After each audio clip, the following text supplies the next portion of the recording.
मालेगाव शहरामधील चायना मैदान आणि रमजानपुरा भागामधील एका कारखान्याला भीषण आग लागल्याची घटना घडली आहे आणि या आगीमध्ये कारखान्यामधील साहित्य सगळं जळून खाक झालंय। या आगीमध्ये 100 गोणी कपड्याच्या गाठी आणि इतर सामान मिळून अंदाजे 20 लाख रुपयांचं नुकसान झाल्याची प्राथमिक माहिती आहे आणि प्राथमिक अंदाजांनुसार शॉर्ट सर्किटमुळे आग लागल्याची शक्यता वर्तवली जाते आहे। अधिकची माहिती आमचे प्रतिनिधी प्रदीप पाटील आपल्या सोबत आहेत। प्रदीप, आग विझवण्यासाठी कसे प्रयत्न होत आहेत? काही जीवितहानी झालेली आहे का?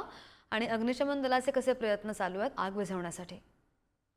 नक्कीच ही आग जी आहे ही मालेगाव शहरातील चायना मैदान रमजानपुरा भागातील एका कारखान्याला लागलेली आहे व त्यात लाखोचे नुकसान झालेले, काही शॉर्ट सर्किटमुळे आग लागलेली आहे व जीवितहानी जी आहे ती झालेली नाहीये व जवळपास 6 बंब लागले असून अग्निशामक दलाचे कर्मचाऱ्यांचे शर्थीचे प्रयत्नही सुरू आहेत व आग जी आहे ती आटोक्यातही आलेली आहे व काही जीवितहानी तर झालेली नाहीये। अद्याप तपास चालू आहे।